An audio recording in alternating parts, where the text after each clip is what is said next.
Hey, what's going on? This is James. Just want to do a quick video on how things are going in the UK. But before I do that, if you haven't already, hit the subscribe, um, click the bell. I'd really appreciate it. I'm trying to get to 1,000 subscribers so that I can actually have the algorithms push my videos. So yeah, I appreciate it. So let's get into this. Police fine UK shopper for buying wine during the coronavirus lockdown. Yeah, say, okay, well, they're buying wine. They shouldn't be buying non essentials. Says, I was walking through Hollywood Park on Sunday afternoon on my way back from Morrison's, which is a supermarket. Two officers asked to look inside my bag and then fined me for having crisps, other snacks, and a bottle of wine. Another person in West Lothian tweeted, report a nurse in uniform being fined after leaving a patient's house and someone who left the shop after purchasing a bottle of wine. Both were fined. Um, and the biggest thing about this is it's not illegal there. Like, I mean, they're saying you need to get a not you can get these things as well. But I guess they're saying that because that's all they had, that they shouldn't be they shouldn't be out in public. And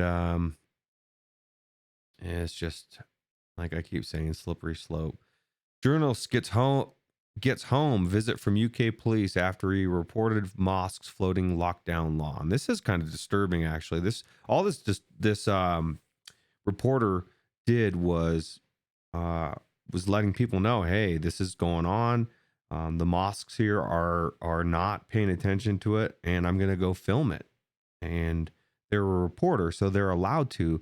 Well, the police showed up to their house and told them they're not allowed to leave, and essentially until the person said, "Hey, I'm a journalist," and started saying it was really weird that they're there. It says that in the clip, the officers appear uncomfortable with Lyndon recording the interaction as they grill him about his behavior.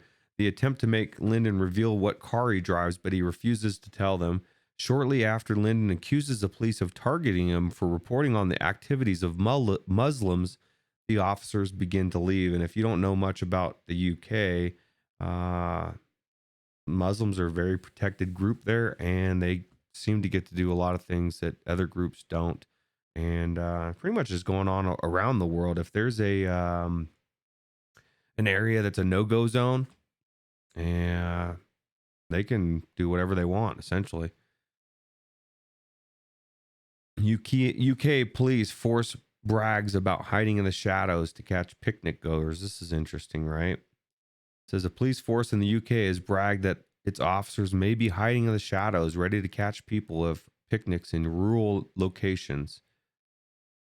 If you think by going to a picnic in a rural location no one will find you, don't be surprised if an officer appears from the shadows. We are covering the whole county. You know, I just have to ask, like, if you're not around anybody, what's the difference? Aside from the fact that they don't want you leaving your house. Be safe. Stay home. Flatten the curb, bro. Yeah, sorry. I'm starting to get so. I'm not even starting. I am tired of this. Listen, I'm just tired of it. Video UK police break into man's house. This is crazy, man. And I would play the video, but I can't because there's so much cursing in it. And being that I love Jesus, I don't want to put that out there. Um, anyway, so UK police break into man's house to check he's not having a social gathering. They got a call that something might be going on. So essentially, they break his door down. Dude is upset because he really doesn't want them near him because of the whole thing. And they go around checking his room as he's screaming him for them to leave. They find out that nobody's there, and then they leave with a broken door. And essentially, what they've proven to me in the UK is you have no rights. Somebody reports that you got people in your house, you're going to having a party, whatever, they're going to smash your door down. And their defense is, well, you didn't answer and let us in to check. So I don't know too much about the UK as far as what their rights are, but I believe they have more rights than that. As this guy was yelling at him, and they just ended up leaving and didn't arrest him. I guess that's probably coming soon. So my biggest thing with this is what I've been saying lately. It's a slippery slope. Our rights are disappearing before us. And so I was looking into Sweden because I saw Dabu Seven's uh, video, and he was comparing UK and Sweden. I think it was the UK. And so I started looking into Sweden and what's going on, because I didn't even know. Like, they're not even shut down. What they've done is they've put the elderly and the at risk in quarantine, and they're allowing people to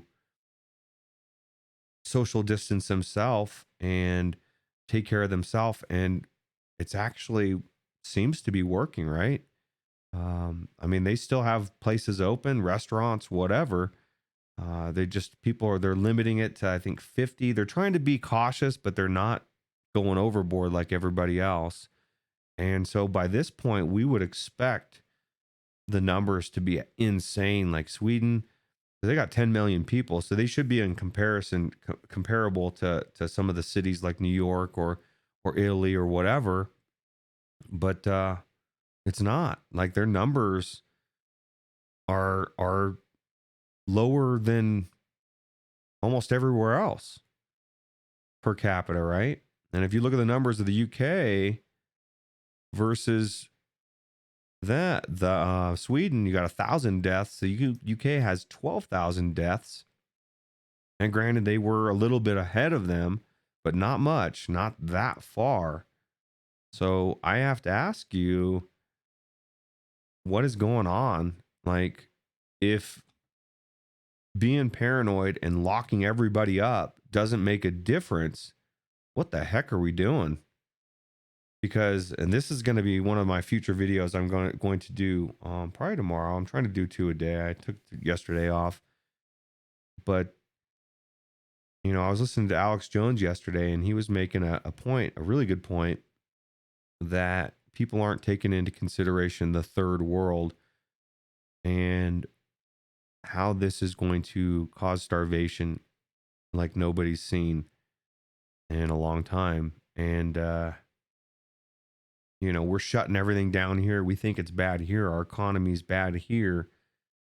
You just wait to see what's going to happen in the third world countries that rely on a lot of our food, and they have stuff going on there themselves. Biblical plagues of locusts eating up $35,000 or 35,000 people worth of food a day.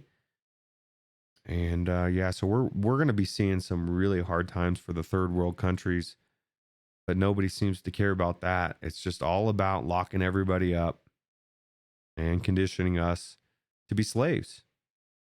So I hope you guys all like to be slaves, because that's where we're headed, and that's where our inaction is getting us.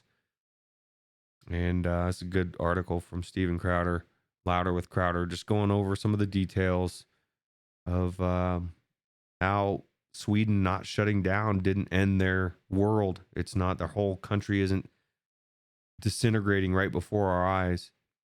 And I thank God that at least one country stood up against it and is trying to be cautious, but also trying to not destroy their economy at the same time. Because it gives us a glimpse of what could have been if we would have taken personal responsibility and limited things, but still kept things open, because things are shaping up to be pretty crazy here. So anyway, like I said, if you haven't already, subscribe, appreciate it, and I will check you next time.